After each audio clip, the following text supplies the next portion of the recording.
नमस्कार दोस्तों, यदि आप चाहते हैं बाबा साहेब भीमराव अंबेडकर, जिसे हम लोग बिहार विश्वविद्यालय के नाम से जानते हैं, उससे पीजी करना, क्योंकि पीजी में दाखिला के लिए अभी आपका पुराने सत्र ही 2025 से 27 के लिए आवेदन प्रक्रिया शुरू किया गया है।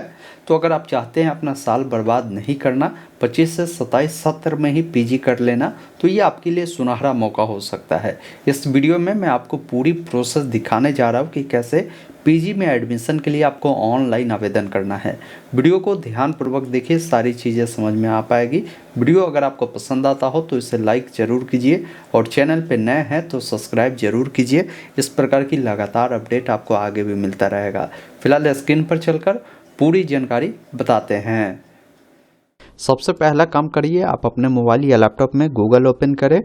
गूगल में लिखना है ऑनलाइन अपडेट एसटीएम या वेबसाइट ऑनलाइन अपडेट stm.in का मिलेगा, इससे ओपन करेंगे। नीचे आएंगे ना तो यूनिवर्सिटी अपडेट में ही आपको मिल जाएगा BRABU पीजी एडमिशन 25 से 27, जिस पर क्लिक करेंगे। जैसे इसका ऑनलाइन आवेदन की प्रक्रिया जो 22 दिसंबर है ना, तब से स्टार्ट हुई है। 10 जनवरी 2026 तक आप इसके लिए अप्लाई प्रक्रिया को पूरा कर सकते हैं। अप्लाई करने के लिए आप कम से कम स्नातक पास होने चाहिए, और स्नातक में अगर आप जनरल वाले कैंडिडेट हैं तो 50% अंक होने चाहिए। वही जनरल को छोड़कर बाकी अन्य कैटेगरी के कैंडिडेट को 45% अंक भी अगर होगा तो भी वो लोग अप्लाई कर सकते हैं। नीचे आएंगे तो एप्लीकेशन फी बताया गया है कि 300 रुपये एप्लीकेशन फी देने होंगे। बाकी आप नीचे आएंगे तो यहीं पर ऑनलाइन अप्लाई का भी आपको लिंक मिलता है, आप इस पर क्लिक करेंगे, डायरेक्ट जो है आप इस वेबसाइट पर आ जाएंगे। यहाँ पर आने के बाद एक ऑप्शन मिलता है क्रिएट अकाउंट का, जिस पर आपको क्लिक करना है। यहाँ पर बोला गया है, पहले नोट में ही इन्होंने बता दिया है कि फ़ी अगर मान लीजिए कम या ज़्यादा अगर दिखता है, या मान लीजिए आप जब जाते हैं फॉर्म को भरने, पेमेंट अगर आपका कट जाता है तो 24 घंटे बाद ही आपको दोबारा से पेमेंट करना है, ये ध्यान रखिएगा। फॉर्म भरने के लिए सबसे पहला चीज़ है कि आपका जो भी सेशन है ना वो बताना है। तो सेशन हमेशा ध्यान रखें, ये जुलाई 2025 से 26 जो मिलता है ना, इसको सिलेक्ट करना है। फिर यहाँ से प्रोग्राम में आपको पीजी में दाखिला लेना है, तो यहाँ पर देखिए पीजी का ऑप्शन है, उसको सेलेक्ट करेंगे। फिर कोर्स में आप MA MCOM या MSc करना चाहते हैं वो बताएंगे। इसके बाद कौन सा सब्जेक्ट आप रखना चाहते हैं, अपना सब्जेक्ट यहाँ पर बताएंगे। उसके बाद नीचे आएंगे, आपका जो भी नाम है ना आपके सर्टिफिकेट या मार्कशीट पर, उस अकॉर्डिंग आप अपना पूरा नाम लिखेंगे, अपना मोबाइल नंबर देंगे। एक पासवर्ड क्रिएट करना होगा, जिसमें ABCD का बड़ा अक्षर, छोटा अक्षर, कोई भी अंक, कोई भी सिंबल जो है आपको उपयोग करना है। उसी पासवर्ड को दोबारा से कंफर्म करना है। फिर इस चेकबॉक्स पे टिक करना है और एक ऑप्शन मिलता है सेंड OTP का, जिस पर क्लिक करना है। आपके नंबर पर एक OTP गया होगा, OTP को फिल कर verify OTP and create an account पे क्लिक करेंगे। इस प्रकार आपका रजिस्ट्रेशन भी सक्सेसफुल होता है।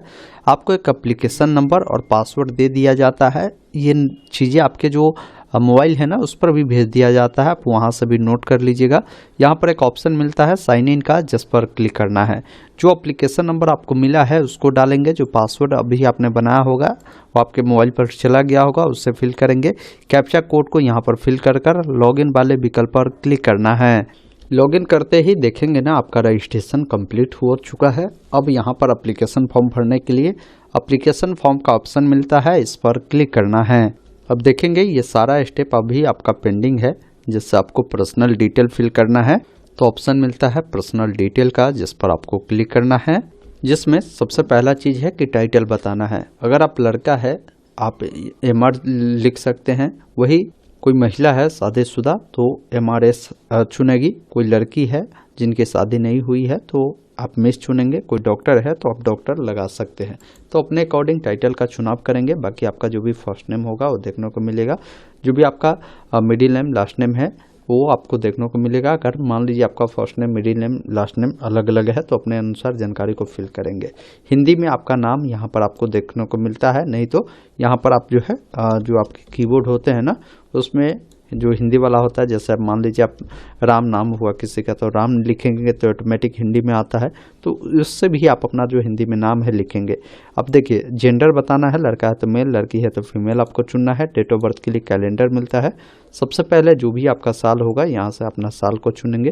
जो महीना होगा, जो डेट होगा, इस अकॉर्डिंग चयन करेंगे। कैटेगरी बताएंगे, अगर आप जनरल है, SC है, ST है, BC EBC जो भी कैटेगरी है उसको बताएंगे। ब्लड ग्रुप आपका जो भी है, जैसे A positive, B positive, O positive, आप अपने अकॉर्डिंग यहाँ से चुनाव करेंगे। जो भी आपका ईमेल आईडी है, ईमेल आईडी देना है। जो भी आपका आधार नंबर है, आधार नंबर फिल करना है। नेशनलिटी में इंडियन चुनना है। रिलीजन बताना है, किस धर्म से बिलोंग करते हैं, अपना धर्म को सिलेक्ट करेंगे। फिर आपकी जो शादी की स्टेटस क्या है, आप शादी कर चुके हैं तो मैरिड, अन्यथा अनमैरिड को चुनेंगे।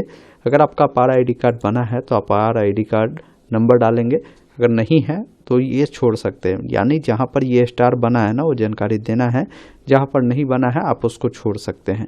फिर यहाँ पर देखिए जो है स्पेशल कैटेगरी में कोई कैंडिडेट इसमें से आता है तो एस करेगा। जैसे अगर आप EWS वाले हैं तो एस करेंगे, अगर दिव्यांग है तो एस करेंगे। फिर अगर आप एक्स सर्विसमैन है तो एस करेंगे, NCC कैंडिडेट है तो एस करेंगे, स्पोर्ट्स पर्सन है तो एस करेंगे। तो आप देख ले इनमें से जो भी अगर आप है तो एस करें, नहीं तो नो ही रहने दें।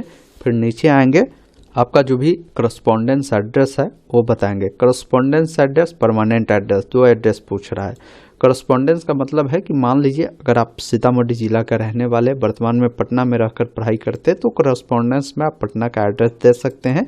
नहीं तो अगर आपका परमानेंट एड्रेस जो है वही दोनों समान है तो डायरेक्ट क्या करें, आपका जो भी एड्रेस है ना आप अपने अकॉर्डिंग, जैसे एड्रेस 1 में विलेज, इसी में कॉमा लगाकर पोस्ट ऑफिस भी लिख सकते हैं, सिटी बताएंगे, पिन कोड बताएंगे और जो भी आपका स्टेट है वो बताएंगे। अगर आपका करस्पॉन्डेंस परमानेंट समान है तो इस चेकबॉक्स पर टिक करेंगे, दोनों फिल होगा। अलग अलग है तो अलग अलग जानकारी को फिल करना है। फिर यहाँ पर देखिए पिताजी का जानकारी देना है, कोई महिला है तो हस्बैंड का जानकारी देगी। अब जैसे यहाँ पर देखिए आपको 3 ऑप्शन मिलते हैं। पहला है एसओ। एसओ का मतलब है सन ऑफ, मतलब अगर आप एक लड़का है तो आप यहाँ पर एसओ वाला ऑप्शन को चुनकर अपने पिताजी का नाम चुनेंगे। यहाँ पर डीओ का मतलब हुआ डॉटर ऑफ, कोई लड़की है जिनकी शादी नहीं हुई है तो आप यहाँ पर डॉटर ऑफ चुनेंगे। और वही कोई महिला है तो यहाँ पर देखिए आपको ऑप्शन मिलता है ना HO, मतलब हस्बैंड ऑफ, वो जानकारी चुनकर आप अपने हस्बैंड का जो नाम है आप लिख सकते हैं। तो अपने अकॉर्डिंग यह जो टाइटल है चुनेंगे। फिर अपने अभिभावक की जानकारी देंगे। फिर यहाँ पर जैसे पिता का नाम, माता का नाम और यहाँ पर पिता का जो मोबाइल नंबर है, या अगर आप हस्बैंड की जानकारी दे रहे हैं तो हस्बैंड का मोबाइल नंबर देकर इसको अपडेट करेंगे। इस प्रकार ये जानकारी आपका जो है अपडेट होता है। अब क्वालिफिकेशन वाले पेज पर आप आएंगे तो यहाँ पर देखिए क्वालिफिकेशन ऐड करने के लिए पहले 10th का डिटेल ऐड करना है तो ऐड 10th क्वालिफिकेशन वाले विकल्प पर क्लिक करेंगे। यहाँ पर बताएंगे जैसे क्वालिफिकेशन में 10th को सिलेक्ट करेंगे, जो भी आपका 10th का मार्कशीट है उसको अपलोड करेंगे। बोर्ड आपको बताना है तो बिहार बोर्ड का जो ऑप्शन है उसको चुनना है। उसके बाद देखिए आपका जो भी रोल नंबर है मैट्रिक का वो बताएंगे, किस वर्ष आपने मैट्रिक को पास आउट किया है और पासिंग ईयर जो है यहाँ से आपको बताना होगा। उसके बाद नीचे आएंगे, आपका जो भी टोटल मार्क्स जो हुआ था ना, जैसे 10th में कुल कितने का एग्जाम हुआ था, टोटल मार्क्स बताएंगे, उसमें आपको कितने नंबर मिले हैं वो बताएंगे तो आपका परसेंटेज यहाँ पर आ जाएगा। उसके बाद इसको सबमिट करेंगे। इस प्रकार 10th की जानकारी आपका ऐड हुआ। फिर इससे अकॉर्डिंग ऐड 12th क्वालिफिकेशन वाले विकल्प पर क्लिक करेंगे। फिर यहाँ पर क्वालिफिकेशन में जैसे 12th आपने किया है वो आर्ट्स से किया था, साइंस से किया था या कॉमर्स से किया था वो बताएंगे। 12th का जो मार्कशीट है अपलोड करेंगे। फिर यहाँ पर आपको जो है बोर्ड चुनना है। फिर यहाँ पर जो भी 12th का आपका रोल नंबर है वो बताना है, कब आपने 12th पास किया है, पासिंग ईयर आपको यहाँ से बताना है। फिर नीचे आएंगे, यहाँ पर बताएंगे कि कुल कितने का एग्जाम हुआ था और उसमें आपको कितने नंबर मिले हैं वो बताएंगे, आपका परसेंटेज आ जाएगा। फिर नीचे आकर इसको भी आपको सबमिट करना है।